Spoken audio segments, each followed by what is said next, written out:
Hi, everyone. I wanted to go over a concept that we haven't really gone into depth into, but it is important when we're looking at these different forces. So that force is friction. Okay, so friction, like we have talked about before, is an opposing force. Okay, and it opposes relative motion between surfaces. Okay, and we have two different types. We have one that's called kinetic friction and one that's called static friction. Okay, let's talk about static friction first. Static friction is when we have some kind of initial friction between two objects and you're trying to initially move that object. Kind of like if we have a stationary book on the table. Okay, if we have some book and it's just sitting there and then we initially just want to try to slide it over, okay, there's initially some kind of friction that's holding it in place, okay, and that's called static friction. Okay, so this would be static. Now, kinetic friction, on the other hand, is going to be a constant friction that we have between two objects. So if I have some mass, okay, on a table, and there's already a force that's being applied to it, okay, there's going to be some kind of kinetic friction between that mass and the table, okay? And when we're looking at friction, it's going to always be opposing the motion, right? So what that means is it's going to be going in the opposite direction to my initial force, okay, or my other forces that I'm looking at, okay? Whichever the greater force is, okay? So here I have my force pushing on my mass, and I will have some kinetic friction here, trying to oppose that motion, okay? All right, so again, in your textbook, it goes over this, okay? And there is another example here. Again, we have some box, and we're trying to move it in this direction to the right. And we have some kind of frictional force here that's opposing that motion, okay? So when we're trying to move an object, we have to overcome that friction, first that static friction, and then the overall friction of the surface, okay, in order to move the object. Okay, so just keep that in mind when we're looking at this stuff. So clear my drawings. All right. Okay, now I'll scroll. All right. I wanted to give you guys a little bit of information about how to calculate these magnitudes of friction, okay? So this is how you calculate the static friction. And you'll notice when I get to the other part, they're almost the same, okay? So as you notice, we have this here. Let's see, let me get my annotate out. Okay, we have this form here, and we have this form. So what we are going to really be focusing on is this one, okay? And you can tell that they're pretty similar. This is just saying that you need to overcome this force, okay? So I'm just gonna go down to this one and focus on it. So we notice that we first have our force, our static force, okay? And that is going to be equal to some Greek letter mu sub s, okay? And let me just write here, mu is what I'm saying, okay? That's the Greek letter. And as subscript s for static friction times n. And our n is going to be our normal force. Okay, so it says it right here, magnitude of the normal force, okay? And I'll draw that in a second, what that normal force is, okay? So again, this is gonna be my static friction. That's how I'm gonna calculate it. And if you notice, right below that, I have my kinetic friction here, Okay, so these two are very similar. It just differs in which mu you put in. And these mu's are representing these coefficients of friction. Okay, so the coefficient of static friction is here, whoops, here. And the coefficient of kinetic friction is here. But again, as you can tell, they're very similar equations, okay? So what I'm gonna do, clear all of that.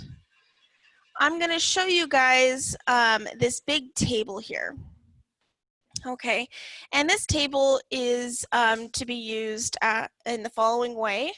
You'll first describe your system. So what do you have? What two surfaces are coming together? Okay, do we have, let's see, wood on wood? Do we have metal on wood? Steel on steel, dry, oiled? There's all these different types of surfaces, okay? And whatever the problem states is whether you're looking at static friction or kinetic friction, okay? As you can see, these are different values. So be careful when you're doing that, okay? I believe a lot of times we'll be looking at kinetic friction, but I'll try to make it, you know, pretty obvious at what we're trying to ask for, okay? Whether it's kinetic or static. Okay, so are we trying to initially move something, or are we already moving it, sort of a thing, okay? All right, so actually some of them are the same. These are the same. These are almost the same. But just be careful because a lot of them are very different, okay? So let me clear that and scroll. You can even see shoes on ice, ice on ice, steel on ice, which would be like ice skates, right? Okay, so when you're going through this, you want to just know how to read this table, okay? And this is a question on your quiz this week, okay? It'll have a question having to do with this, okay? And I have an example here. Well, they gave an example. You're trying to push a crate with some force, and it has some kind of mass, okay? And it gives you the weight calculated. It says if the coefficient of static friction is this, you would have to exert a parallel force greater than XYZ, blah, blah, blah. They calculated that frictional force that you would need to move the crate, okay? Once there's motion, that's when the kinetic friction comes in, okay? And they, again, give it to you, and then they say how much force, excuse me, how much force would be needed to move it then. Okay, so if you think about this, when you're trying to initially move something, say you're trying to like move a book across a desk, when you start to initially move it, it's kind of more difficult. But then once it gets over that initial static friction, it's able to move more smoothly, okay? And that's exactly what we're seeing here. Okay, we have the calculated static friction as being 440 newtons. So that's how much to move the crate. Then once it's moving, you just need to get it over 290 newtons, and that's the kinetic friction. Okay. So hopefully that makes some sense. And let's see if I can find an example here. So let's see. We have a skier. Let me get out my notebook. Not that one, this one. So we have a skier with some mass. There we go.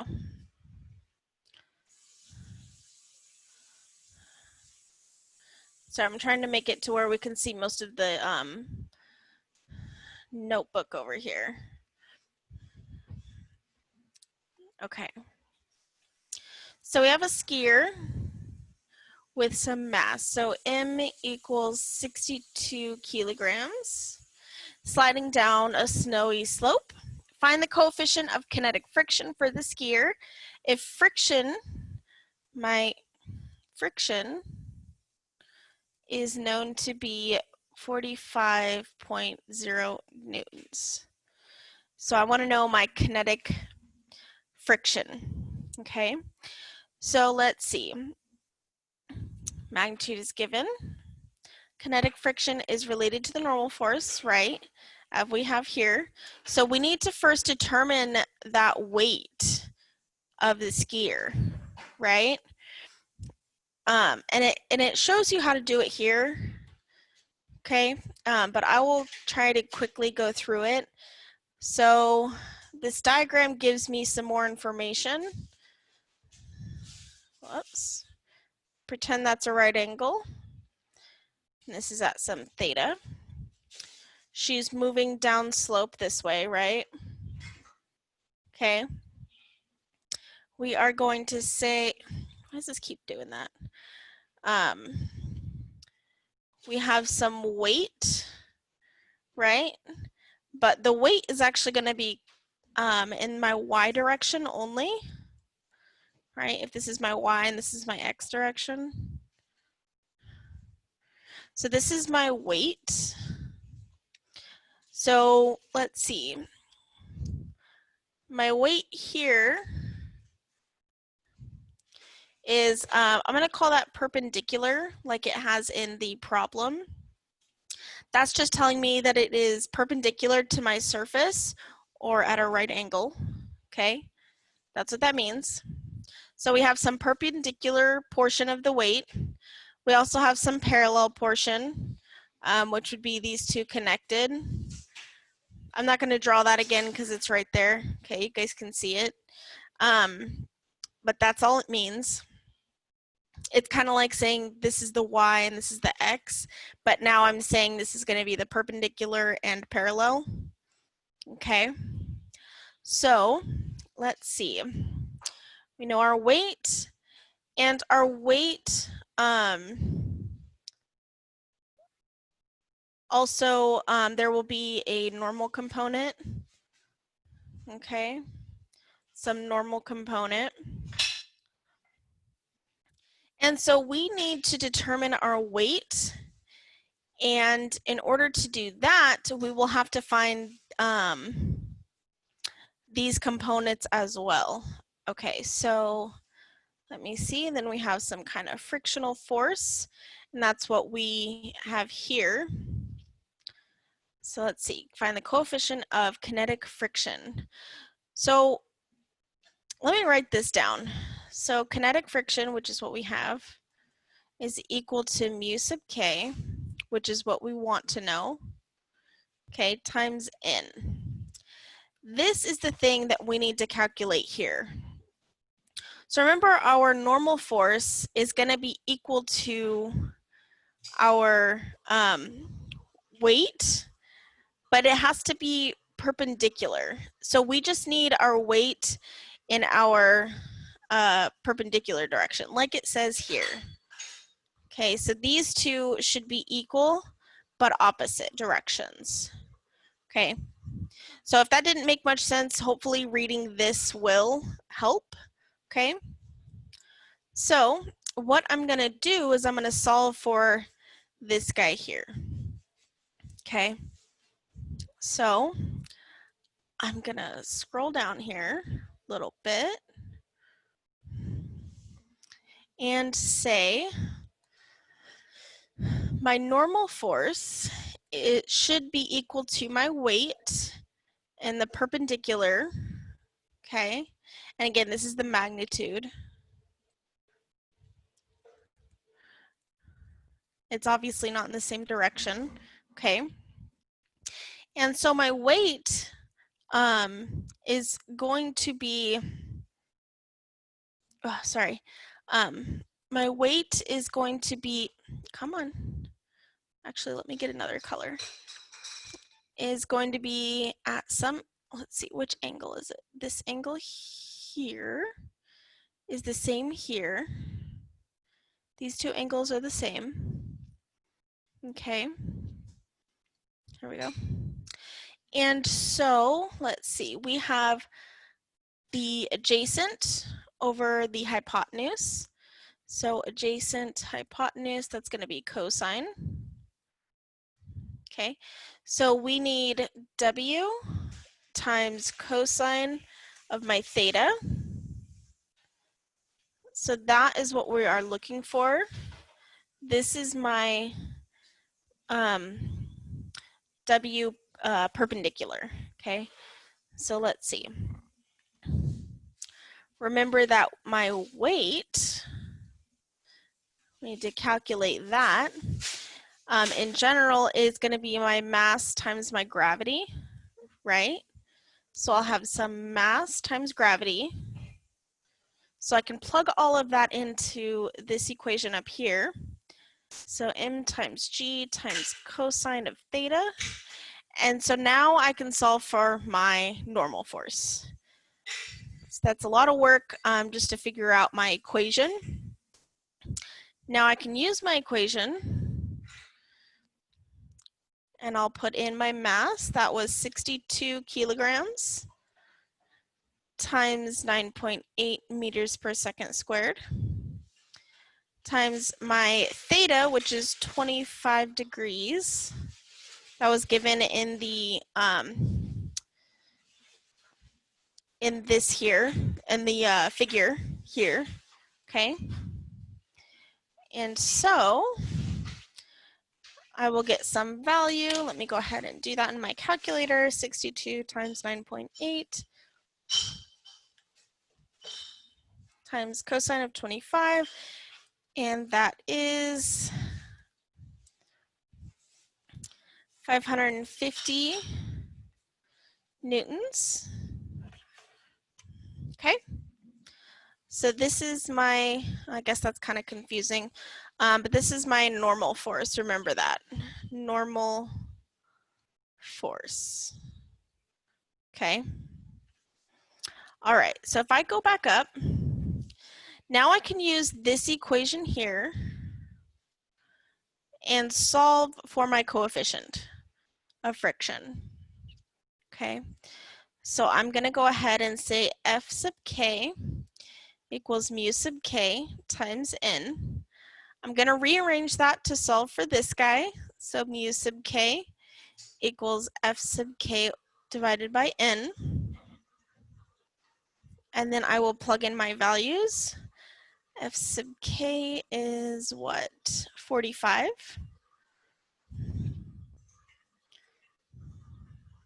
Divided by 550. And so I get that my coefficient of static friction is 0.08. Okay, and these don't have any units. Okay, these are coefficients. Coefficients don't have any units. Okay, and we can check our answer. Perfect. All right.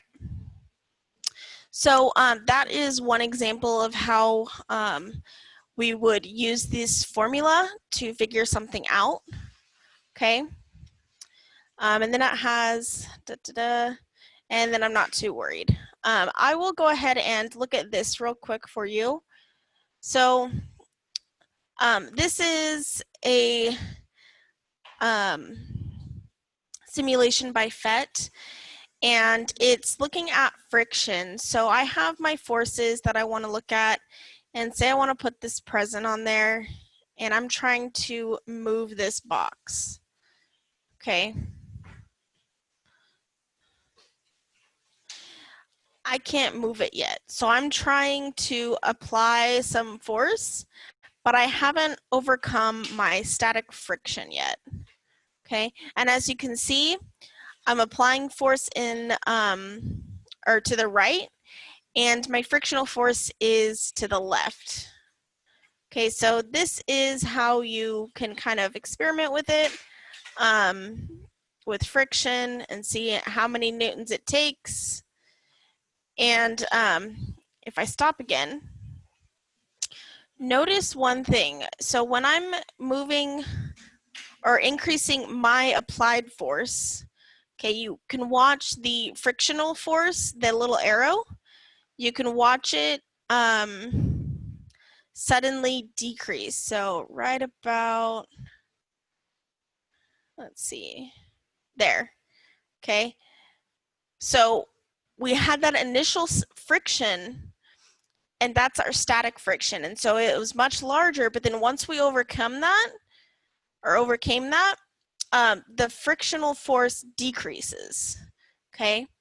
And it becomes kinetic friction. Okay, so hopefully that makes sense. And that's basically all I want you guys to know about chapter 5. You can feel free to look at it some more, look at drag forces and stress and strain, but I don't plan on, you know, quizzing you guys on that or anything, but it might be interesting to you, okay? And so that's pretty much all we're gonna get through before your test next week, okay? So I will upload my, let's see, these are gonna be uploaded, and I will have, what else is there to say? I'll have some, what's it called? A study guide. I'll have a study guide for you guys, hopefully up by the end of this week, and that way you guys can start working on it and then ask me questions in recitation next week. Okay, and then I will have the test up on Friday for you guys to take. Okay, so if you have any questions about anything from then or from here to then, let me know. I'll be grading from now until then your homeworks and such. So if you get comments on your homework and then you're like, wait, why, blah, blah, blah, just let me know, okay? All right, sorry that was kind of a long one, but hopefully this helped you have a little bit of insight on friction.